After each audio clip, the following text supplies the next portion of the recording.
दिल्ली के होटल ताज के बाहर काले रंग की एक चमचमाती कार आकर रुकती है। लेटेस्ट मॉडल की इस कार का दरवाज़ा खुलता है और उसमें से हाई हील्स और स्टाइल्स पार्टीवेयर ड्रेस में साधना बाहर निकलती है। उसके बालों में गोल्डन कलरिंग की हुई है। डायमंड जड़े सुनहरे परस और गॉगल को संभालती साधना होटल के अंदर प्रवेश करती है।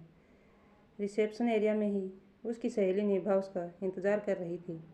साधना को गौर से देखते हुए उसने कहा, हाय साधना, न्यू हेयर स्टाइल नाइस यार, तेरी तो ड्रेस भी नायाब है। अरे निभा, तुझे याद नहीं पिछली दफ़ा जब पार्टी के बाद मैं तन्वी के साथ बाजार गई थी, वहीं यह ड्रेस मुझे पसंद आ गई थी। जानती हैं, इसके किनारों पर गोल्डन का काम है। इस ड्रेस के फ्रंट पर भी सीक्वेंस स्टोन बीड्स और गोल्ड का काम किया हुआ है। गॉर्जियस यार, वैसे भी you are a gold woman. Gold बहुत पसंद है ना तुझे? तेरी ज़्यादातर ड्रेस में गोल्ड का काम ज़रूर होता है। वैसे कितने की है यह ड्रेस? ज़्यादा की नहीं है यार, बस यही 1 लाख रुपए की है। But I must say it's very comfortable. Feel ही नहीं हो रहा कि कुछ पहना भी है। कहकर साधना हंस पड़ी, फिर निभा की तरफ देखते हुए बोली, वैसे तुम्हारी ड्रेस भी बहुत प्रीटी है यार। इसी तरह बातें करती एक दूसरे का हाथ थामे दोनों आगे बढ़ गई। साधना अपने 20-25 क्लोज फ्रेंड्स के साथ शाम तक शानदार पार्टी का मजा लेती रही। पार्टी साधना की तरफ से ही थी।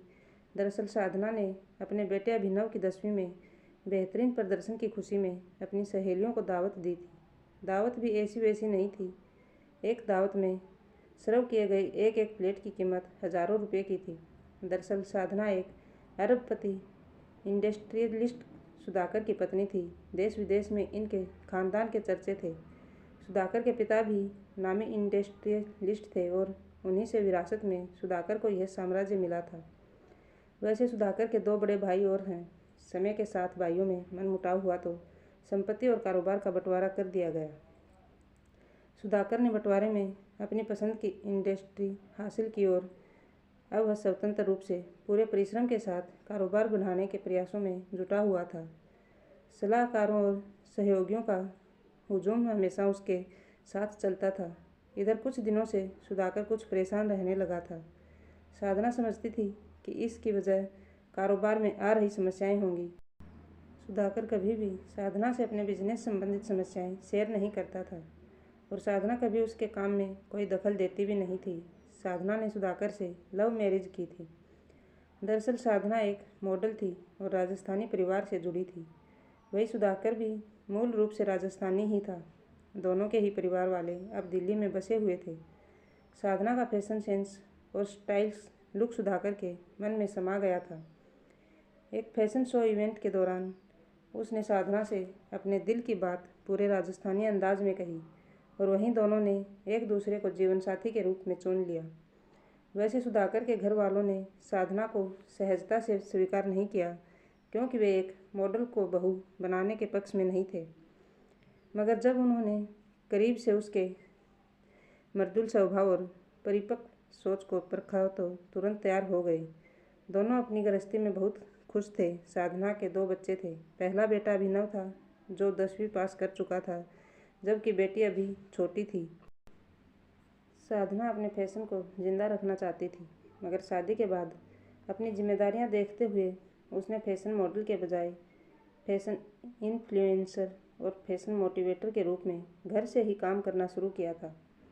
पार्टी ख़त्म कर साधना ने अपनी सभी सहेलियों से विदा ली और अपने शानदार बंगले में कदम रखा तो यह देखकर दंग रह गई कि ड्राइंग रूम में बहुत से लोग मौजूद हैं।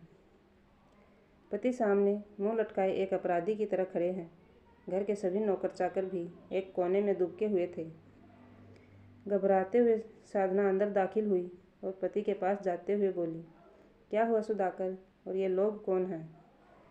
सुधाकर टूट गया और साधना के कंधे पर सिर रखकर रोता हुआ बोला, सब खत्म हो गया साधना, हम कंगाल हो गए।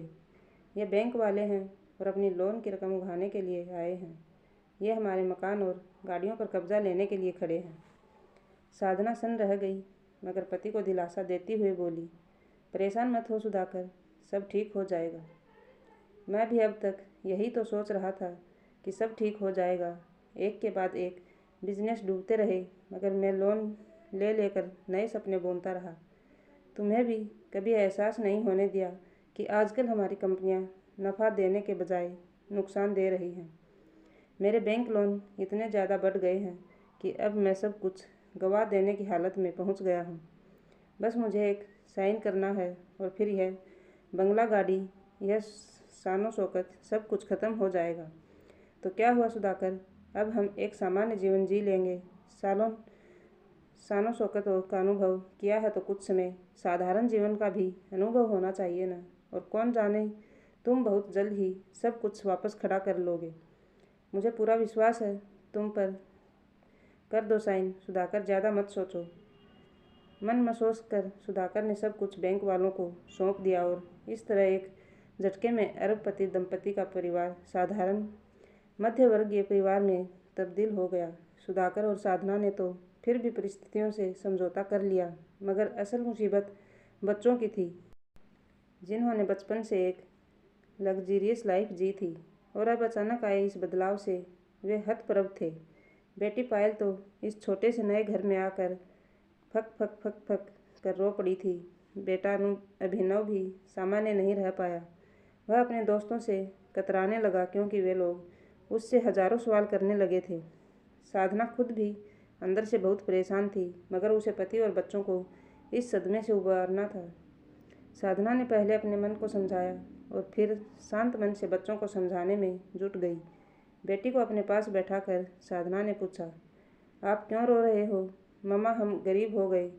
अब हमें बहुत कठिन दिन गुजारने होंगे ना। हम अपने मन का कुछ नहीं कर पाएंगे। ऐसा क्यों कह रही हो मेरी बच्ची? अमीरी गरीबी तो ज़िंदगी में लगी ही रहती है। यह ज़िंदगी का एक हिस्सा है, एक फेज़ की तरह है। बिल्कुल वैसे ही जैसे रोज़ सुबह होती है, शाम होती है, फिर रात हो जाती है, अगला दिन आता है और फिर से सुबह हो जाती है। यह सब तो चलता रहता है। अब देखो न, कभी ठंड, कभी गर्मी और कभी बारिश। मौसम बदलते रहते हैं ना। जानते हो, गर्मी के बाद बारिश ना आए तो फसलें सूख जाएंगी और हमें खाने की चीज़ें नहीं मिलेंगी। इसी तरह ज़िंदगी भी रंग बदलती है। पर मम्मा, यह फेज़ अच्छा ही नहीं है ना? किसने कहा बेटे? हर फेज़ अच्छा होता है, हमें कुछ सिखा कर जाता है। कोशिश करो तो ज़िंदगी के इस फेज़ से बहुत कुछ सीख सकते हो। वह क्या मम्मा? देखो बेटे, जीवन में कठिनाइयाँ आती हैं, तभी इंसान उससे लड़ना सीखता है, मजबूत बनता है। जो लोग हमेशा अमीरी में जीते हैं, उनके अंदर कठिन परिस्थितियों से निपटने की ताकत नहीं आ पाती। अमीर बच्चों को सब कुछ आसानी से मिल जाता है, इसलिए उनके अंदर प्रतिस्पर्धा की भावना नहीं आती। मगर साधारण लोग सब कुछ अपनी मेहनत के बल पर हासिल करते हैं। इसी में असली खुशी है। पायल माँ को देखती रही। वह कोशिश कर रही थी कि माँ के तर्कों को मान ले, मगर बच्ची के मन अंदर कुछ टूट गया था। अभिनव भी काफ़ी गुमसुम रहने लगा था। वक्त इसी तरह गुजरता रहा। बच्चे अभी भी इस नई जिंदगी में सामान्य नहीं थे। एक दिन बेटा जब स्कूल से वापस लौटा तो साधना हैरान रह गई। उसके कपड़े कई जगह से फटे हुए थे, बाल बिखरे हुए थे और कई जगह चोट भी लगी थी। उसके साथ आए लड़के ने बताया कि स्कूल में दूसरे लड़कों से मारपीट की वजह से यह हालत हुई है। उस लड़के के जाने के बाद साधना ने जल्दी जल्दी पहले तो बेटे को नहलाया और फिर उसकी मरहम पट्टी की। सिर पर ठंडे पानी की फुहारें पड़ी तो अभिनव थोड़ा सामान्य हुआ।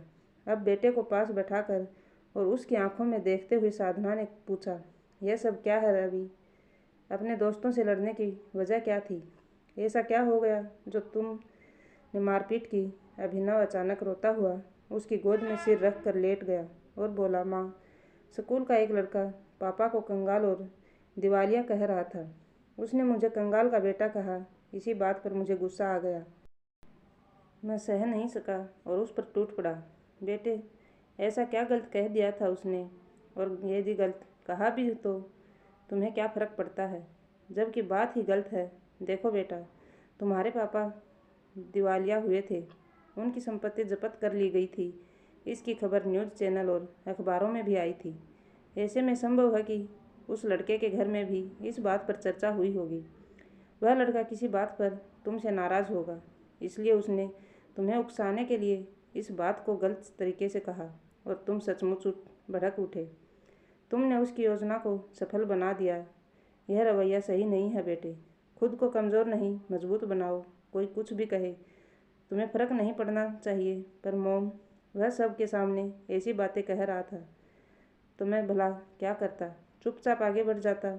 या तो चुपचाप आगे बढ़ जाते या फिर मुस्कुरा कर कहते कि डोंट वेरी, हम फिर से पहले जैसे बन जाएंगे। साधना ने समझाया। सुनकर अभिनव को हंसी आ गई। वह माँ के हाथ चूमता हुआ बोला, मॉम यू आर ग्रेट। कहाँ से लाते हो आप इतना पेशेंस? साधना ने हंसकर कहा, यह पेशेंस अब तुम्हें भी अपने अंदर पैदा करना है बेटे, तभी तुम जिंदगी की हर जंग जीत सकोगे। ओके मॉम, मैं ऐसा करके दिखाऊंगा। बेटे का माथा प्यार से सहलाते हुए साधना एक खुशनुमा भविष्य की उम्मीद में खो गई। 2-3 साल इसी तरह बीत गए। साधना अपने बच्चों को कम में जीने का प्रशिक्षण देती रही। जब बेटा दोस्तों को पार्टी देने की बात कर रुपये मांगता तो वह अपने दोस्तों को घर पर बुला लेने की बात करती और अपने हाथों का बना खाना खिलाती। जब वह जिम ज्वाइन करने की बात करता तो साधना उसे घर पर ही योगा और व्यायाम करके फिट रहने के उपाय समझाती। उसे बेवजह के स्कूल टूर और या फैशन में शामिल होने के बजाय उस समय का उपयोग पढ़ाई करने और भविष्य संवारने में लगाने को कहती। वह अपनी बिटिया को भी पैसे बर्बाद करने के बजाय बचत करने के तरीके समझाती। उस दिन साधना की बेटी पायल का बर्थडे था। साधना के कहने पर पायल इस बार अपने बर्थडे पार्टी साधारण तरीके से मनाने की बात तो मान गई, मगर एक खूबसूरत नई ड्रेस के लिए अड़ गई। साधना ने उसका मन रखने के लिए ड्रेस खरीद दी। 3-4 दिन बाद ही पायल फिर से एक नई ड्रेस के लिए मिन्नतें करने लगी। मगर क्यों? अभी तो लाई थी मैं नई ड्रेस। साधना ने पूछा तो वह बोली, मम्मा, मेरी बेस्ट फ्रेंड का बर्थडे है। उसके बर्थडे पर मैं अपने बर्थडे वाली ड्रेस रिपीट कैसे करूं? इसके अलावा कोई नई ड्रेस है भी नहीं मेरे पास। ओके बेटा, परेशान न हो। आप शाम को स्कूल से आओगे तब तक आपकी नई ड्रेस आ चुकी होगी। थैंक यू मम्मा, कहकर पायल हंसती मुस्कुराती चली गई। पायल के जाने के बाद साधना सोचने लगी कि बेटी के लिए एक नई पार्टी वेयर ड्रेस का इंतज़ाम कैसे किया जाए। तभी उसके दिमाग में एक आइडिया आया। उसने बेटी की एक पुरानी ड्रेस निकाली और उस पर अपने फैशन डिज़ाइनर दिमाग का इस्तेमाल करते हुए सितारे, स्टोन्स, बीड्स और नेट आदि का काम कर और स्टाइल्स कटिंग देकर उस ड्रेस को एक खूबसूरत पार्टीवेयर ड्रेस बना दिया। शाम को जब पायल लौटी और मम्मी के हाथों में प्यारी सी ड्रेस देखी तो उसकी खुशी का ठिकाना न रहा। रात में जब साधना ने सुधाकर को सारी बात बताई तो साधना का हाथ पकड़कर वह बोला, मैं हमेशा कहता था न, you are a gold women. आज तुमने यह साबित कर दिया। तुम्हारे gold coloured hair, gold dress, gold accessories ही तुम्हें गोल्डन नहीं बनाते, बल्कि तुम्हारा दिल भी गोल्डन है। सच सोने का दिल रखती हो तुम। मेरी ज़िंदगी में इतनी तकलीफ़ें आई, मगर तुमने अपनी समझदारी और धैर्य से न केवल मुझे हिम्मत दी, बल्कि बच्चों को भी हर हाल में खुश होकर जीना सिखा दिया। थैंक्स साधना, साधना ने मुस्कुराते हुए कहा। मैं तुम्हारी जीवन साथी हूँ। सुख हो या दुख, संपत्ति हो या परेशानी, मुझे तुम्हारे साथ हौसला बनकर चलना है। मैं न खुद टूटूंगी और न तुम्हें टूटने दूंगी। सुधाकर के चेहरे पर मुस्कान और आंखों में प्यार झलक उठा था। Like, share and subscribe please.